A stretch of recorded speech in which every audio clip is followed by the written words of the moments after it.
Good afternoon, everyone, and welcome to our very first Who Knew interview. This live broadcast is coming to you from our Sarabelle November Theater, where resident Ann Archer is hosting a fun and informative interview with resident Scott Boyer about his long association with the performing arts in Richmond. If you have any questions for Scott during the interview, please call extension 6319. Jessica Corbett will be taking all of the calls and will be relaying the questions to me via text. I will then relay them to Scott at the conclusion of the interview so we can have a Q&A session. And without further ado, take it from here, Ann. Thank you, Whitney, and hello, Scott. Good afternoon. I think the first time I saw you was down working in your beautiful garden here a few months or years ago, and since then I've learned so much about your history with the arts. Where did it all start? I guess it started with birth. Probably so. Which was in Pottsville, Pennsylvania, in the coal region. And I guess the first performing aspects that I did was with the Methodist Church, of which we were a member. And we had 3 choirs, and I was in the junior choir. And I think the most important performance of that was at Christmas, and we had a candlelight program, and we all marched in holding our candles, and huge presentation. And then, so that was probably my first stab at performing. You caught the bug at that, yes, at that point. Yes, that started, right. Then during your high school and college years, you did a lot of theater. One way or another. In and out, yes, right. Well, actually, at Lane High School, we moved from Pottsville to Charlottesville in the 6th grade. And then first year at Lane High School, the English teacher, because we read The Key and I as part of our program, decided to produce the play on very simple, not a lot of production, but anyway, and I was fortunate enough to play the king. I can imagine. You relished the role. I enjoyed the role. It was a lot of words, but it was fun. And then we did a little bit then we moved again to Lafayette, Georgia, and that was a small town of 3,000 people. So there was not a whole lot of theater. We did one event with the drama teacher. And again, that was mostly for the high school theater competition. So that was in the young days. A plug for the arts in schools. In school, yes, definitely. And then you were at, is it pronounced LaGrange or LaGrange? Right, they said LaGrange now. I'm a French teacher. LaGrange, yeah. LaGrange College. Now, I did do some drama there. I was actually taking a drama class, so we were required to do scenes, at least, and perform them.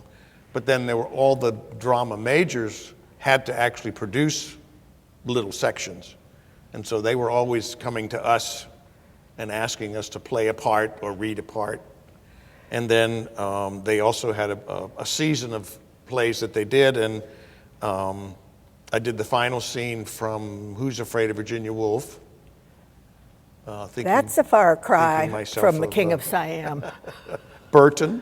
The Peasant Father in Becket, which was done in the round. That was interesting.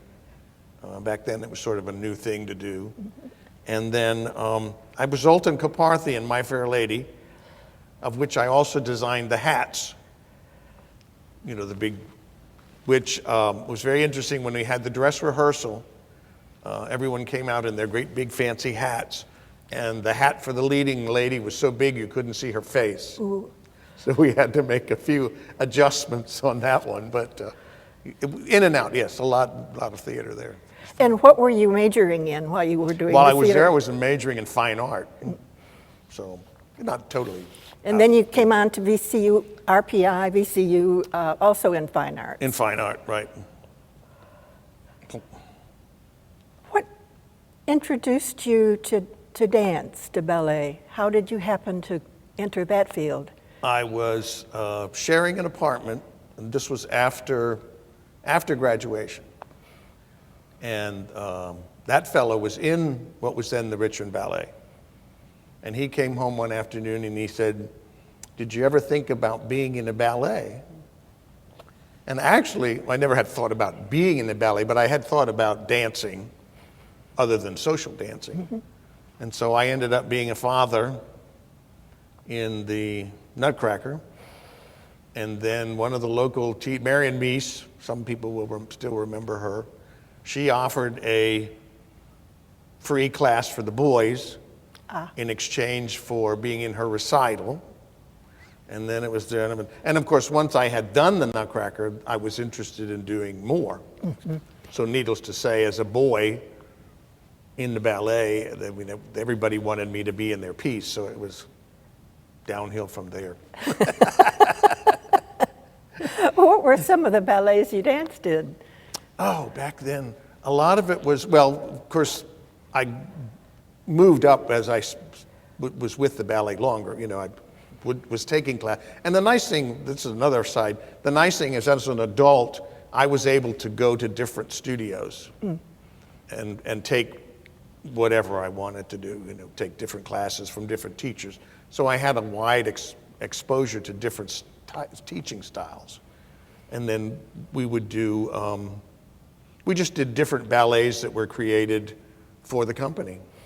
And pas de deux, and then worked up through the Nutcracker, from Father to Snow Prince to Cavalier.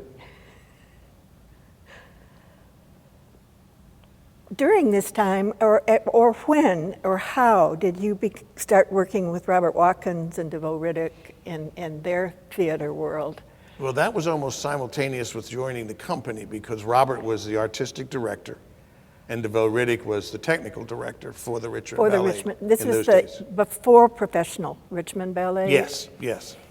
And of course, just being able to work with them and being directed by Robert, mm-hmm. and working with DeVoe and helping, you know, studying what he was doing. And of course, they had so much history behind them in the theater that they had done before. In fact, they were working in the theater when I was born, but I couldn't say that very often. Mm. I had to be very quiet about that. And for how long did that relationship flourish and develop? Until DeVoe died last year. Yes, so decades. Decades. 50, 60 years. Wow.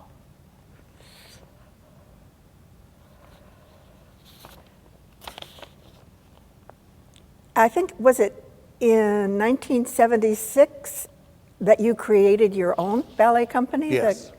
We had the Concert Ballet of Virginia? Yes, and we split off to continue the principle of a civic company, which was to provide a performing outlet for anyone who was interested in dance, which was the basic concept that Robert had started in his early days.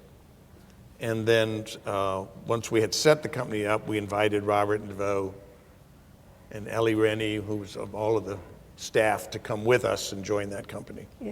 As you talk about this, I'm thinking about the Capitol Opera Company here in Richmond, which is doing the same kind of thing, or has been with opera. Mm-hmm. I'm thinking of organizations like the Richmond Philharmonic, which develop talented amateur players and give us a chance to perfect our skills and perform. Right. And the service that all of these talented amateur groups do to the members and also to the community that they serve. Exactly. And that's certainly what the concert ballet sounds like. It's a performing art. Yeah. So there's not much joy in it if it's done in your living room. I mean, so to have that outlet. And from my standpoint, having the concert ballet gave me the opportunity to do pretty much all of the classic Swan Lake, Giselle, and being the lead dancer, I got to dance all those roles, which would have never happened under any other circumstances. Fantastic. with the concert ballet, let's see, you choreographed, you designed costumes, you built sets. When we were talking the other day, you were talking about your company as family. We don't have technicians here and dancers there and costume designers there. We're all a family, a group. We do it all together. We have the place where we meet and study. And that's so organic, really. Yes. It sounds like a rich experience for everybody involved. Yeah, well, one of the interesting things that happened, that was said in the past, that, well, first of all, a lot of the fathers told DeVoe that if you had said, I would be working with a ballet company, I would have said, and yet, working under DeVoe and his technical prowess, they all, I mean, every one of them blossomed as technical people. And then, of course, the mothers were helping with the costumes. And actually, I always said that we gave parents an opportunity to be individuals and not just transportation. Mm-hmm. To be part of the... And people would blossom and use talents that they never thought they had. It was just marvelous. Still is, still marvelous. Then in 1985, you opened a dance studio, which you are still... Yes. A cottage industry. Not a financial success, but we had Mildred Harper was one of the dance teachers in those days, and she had a stroke and was unable to continue. And a number of the company members in those days studied with her, and it was one of those things. Well, like you said, it happened. And there I was. So I said, well, I've been doing this for X number of years. We'll open a studio, and that was. It survived for over 35 years, so I think it works. So, one of the comments you mentioned to me is that one of your goals or one of your achievements was turning mice into sugar plum fairies for the Nutcracker, and I think that's just a lovely. Well, that's one of our. Of course, everybody wants to be in the Nutcracker, so that's one of our main draws for getting dancers. But then the other issue is that you can do that. You can come in as a mouse and grow up through the company, improve and progress as a dancer, but also, in other words, there are no guest artists to take those parts. Mm-hmm. You can actually grow up and become. Fortunately, I didn't have to be a mouse ever.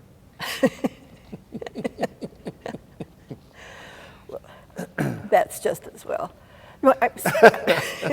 Saw your company, saw your Nutcracker at Atlee a couple of years ago, and was just fascinated not only by the dancers on stage and what was happening, but all the mothers with children who were in the audience. And during intermission, there were wonderful children running around in front of us, being mice, being little mice. Yes.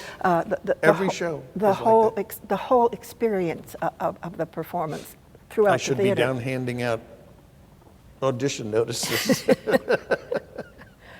But some of your alumni have turned professional. Well, that's one of the interesting things about the company, and I think that's a matter of inspiration. Mm-hmm. That this may be an avocation for you now, but you can go on. And we've had, in fact, we have peopled a number of dance schools throughout Richmond with our dancers, and several who have actually opened their own studios. And we were lucky enough to have a number of them actually go on to professional careers as dancers. So it's not, you can be within a civic organization, and that can thrust you out into a professional career. Which you never would have thought of if it hadn't been for the civic organization. Right, you wouldn't. Well, and I think that's one of the things that we promote is that you don't have to want to be a dancer. I think when we started the company, everybody wanted to be. That was when Baryshnikov and Nureyev, hit the scene, and everybody wanted to be a dancer. And that, of course, has changed through the years, but it's still, you can perform as a professional dancer and not have to want to be one. So you have that two-sided issue. And have more opportunity at roles, actually, Absolutely. as you were saying. Well, I think that's where the choreography and the costume design and all that thing, it's because of our structure, we can make that available to anybody who wants. I mean, I've had dancers come to me and say, I'd like to do a ballet. And you're like, gotcha. We can do that. We don't have to, we can make it happen for you. It's in addition to this, I'm coming back to something else that I saw. You've done scenery for, let's see, Nutcracker, Sweeney Todd, Peter Pan, Phantom, Scheherazade. You've also designed costumes. A man of many talents, and that's for sure. Is there part of this you like better than other parts, or do you just like it all?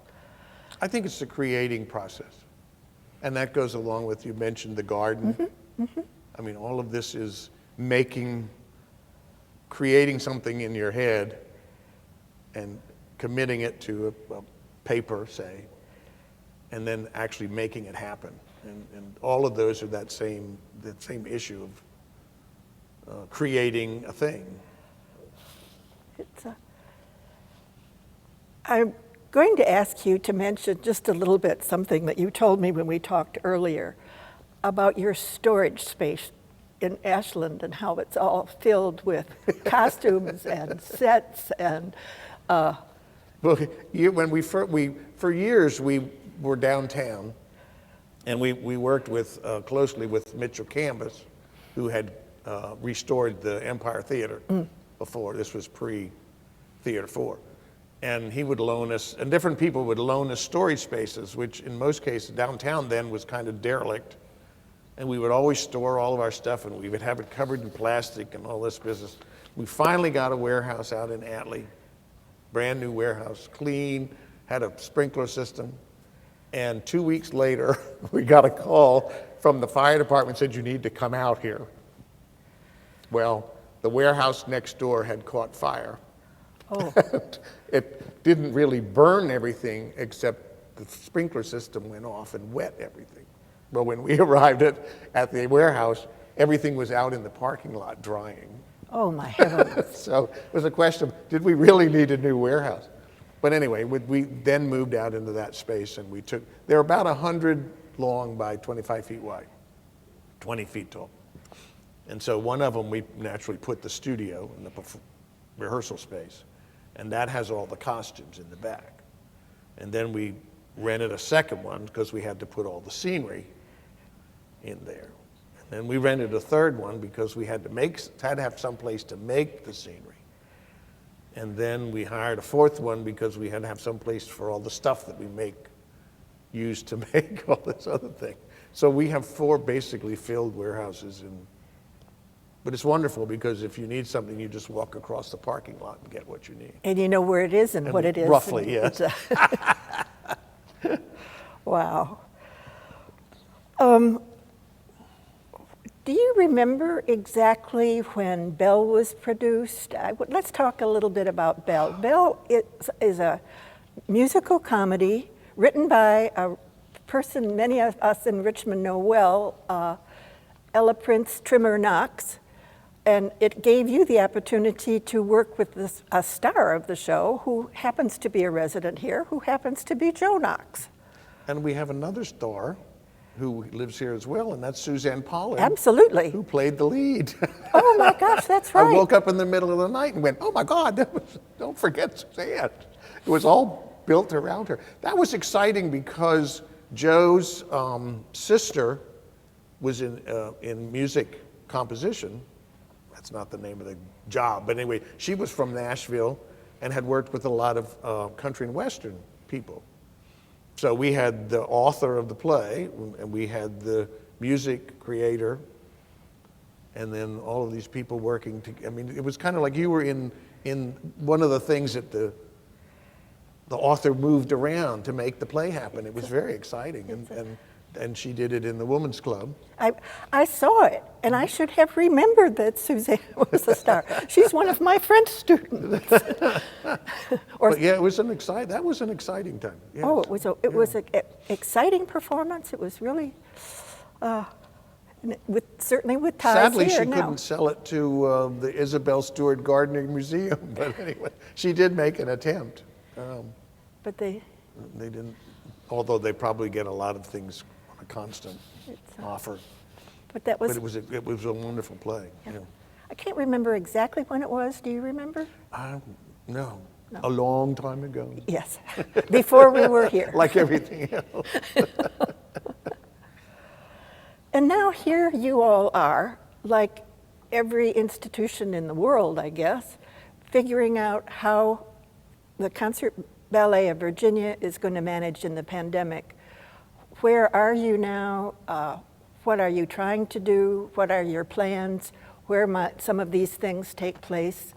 How are you looking at this? We're living like we had money. So far we're getting away with that part. We technically closed that when the Hanover schools closed, because we figured they knew what they were doing.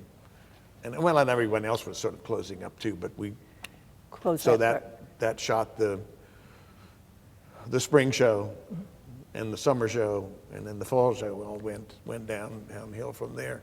And I think as we had talked, there's so many open-ended bits for whatever idea. So we basically have spent the summer, the last 6 months, trying to figure out what you can put together, at what point you can do something, and have people come to see you or whatever. But our latest idea is to, when all of the companies are closing their Nutcracker because of the volume of participants, we are working on a 45-minute Nutcracker suite, which can be social distancing, smaller cast, and we're going to hopefully do it live in smaller venues. And it's a shorter period of time. You're not in the theater as long. No intermission, right. no. Yeah, right. It's all, but it's the complete story and has all the important characters. And then try to use some technology to stream it and sell it, as many are doing now. They're doing streamed performances, and you pay a fee before you. So that, as far as the ballet goes, that's our. Oh, and then we're also putting together small ballets and trying to do a repertory program of 4 or 5 different ballets or parts of ballets that will be entertaining, but not a lot of dancers, and again, for small spaces. Sort of like chamber concerts. Exactly, right. I don't remember when I saw your Nutcracker. Do you use live musicians, or is that recorded? No, we have always used we use live musicians in the February show, but the bigger productions have always been taped. Yeah, so that takes care of that aspect of it.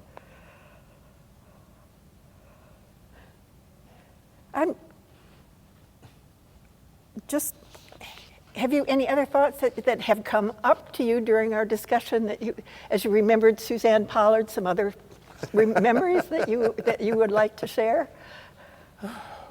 No, there's so much. The hardest thing is remembering some of the things that you've done. Yeah. And I think the most amazing thing is like when you talk with people and they say, well, when was that? And you go, maybe about 10 years ago. And then you go back later and you go, oh my God, it was 25 years ago. And you've covered such a wide span, a long period of time. And again, I think it's jumping in and out, doing theater, doing ballet, it flows along. It's just.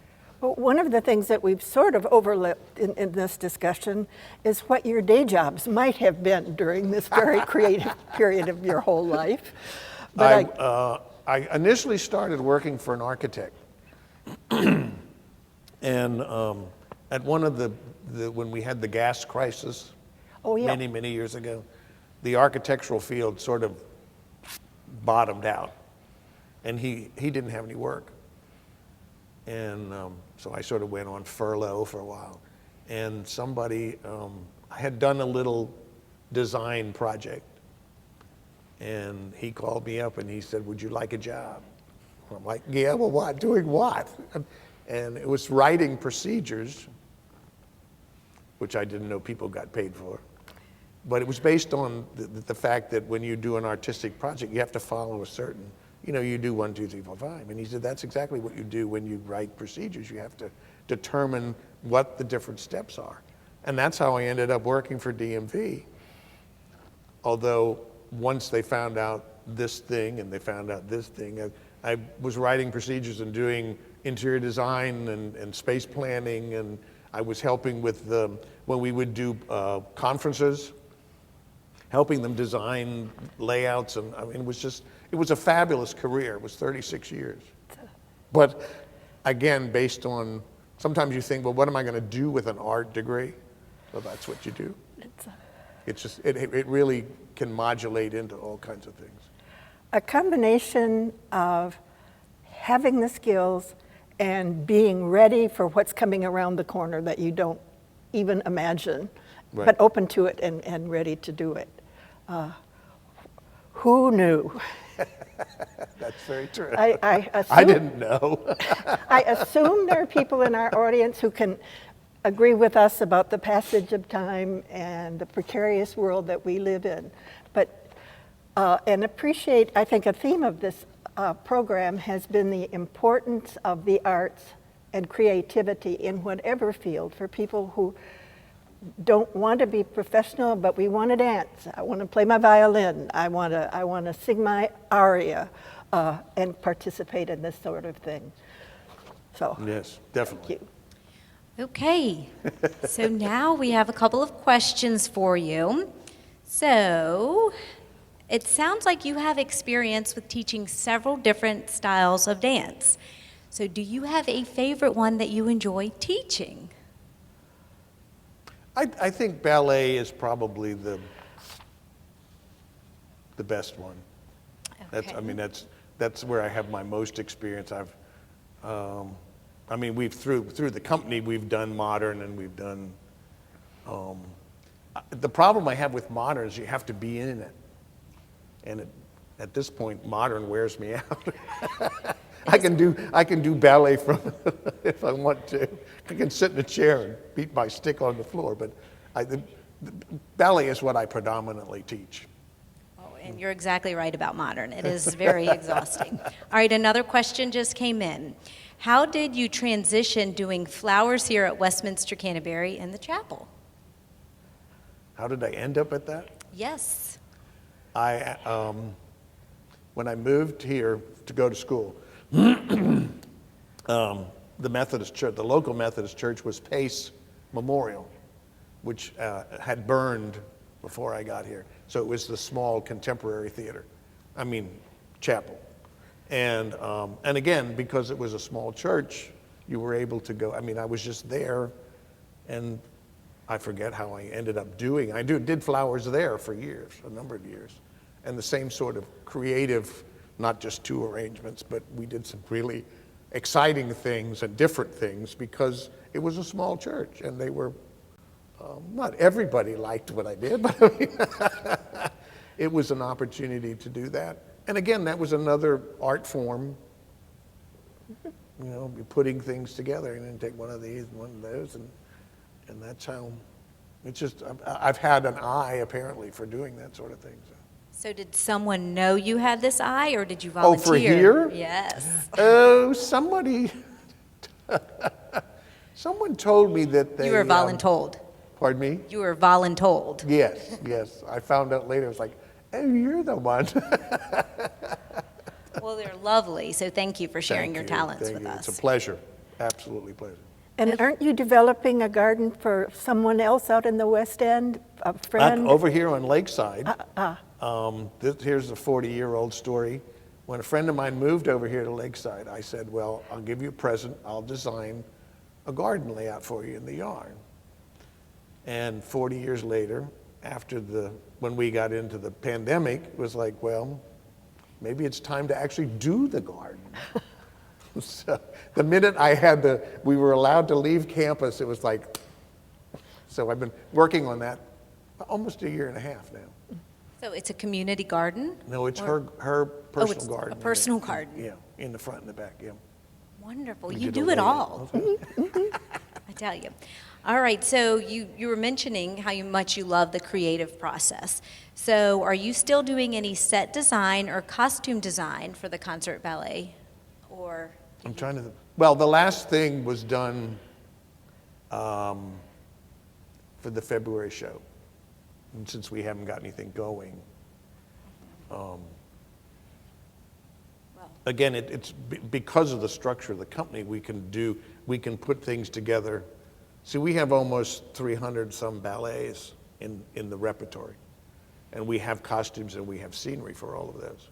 So when you put a program together, you grab a couple old ballets and then you do a new one or two. We usually do 2 new ballets with every program.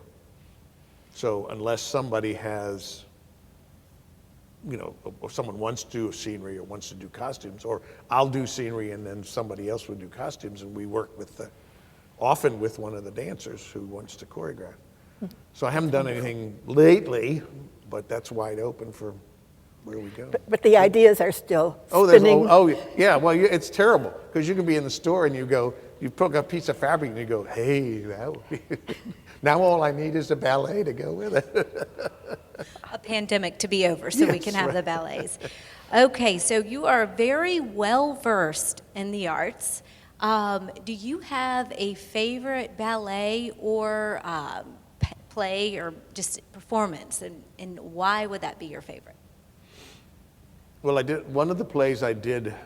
I had time in between the ballets when Robert did The Little Hut for the Women's Club, and it's a story of shipwrecked couple, 3 people, both of whom have had. All 3 of them have had relationships with each other at different times.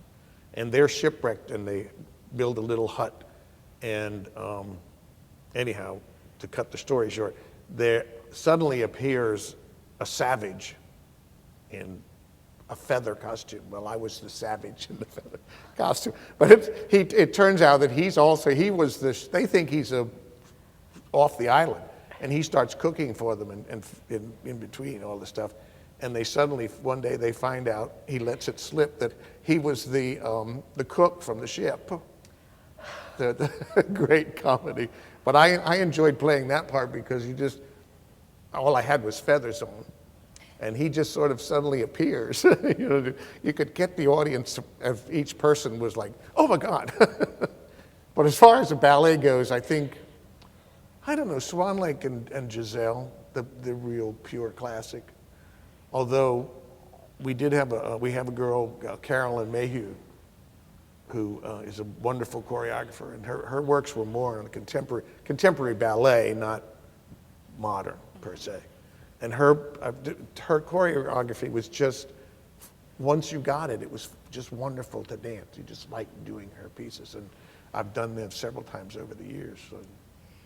Now, do you have a favorite one that you like to watch or a must-see? I think, again, all the classics. It's hard not to like Swan Lake.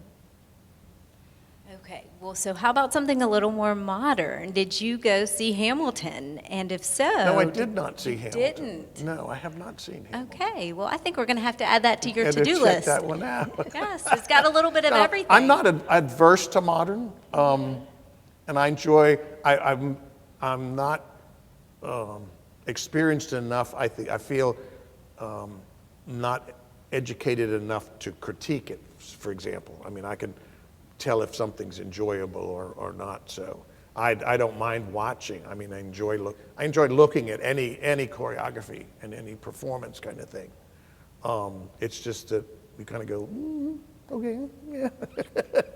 That was nice. That's certainly one you'll be glad you weren't having to teach, because talk about moving fast.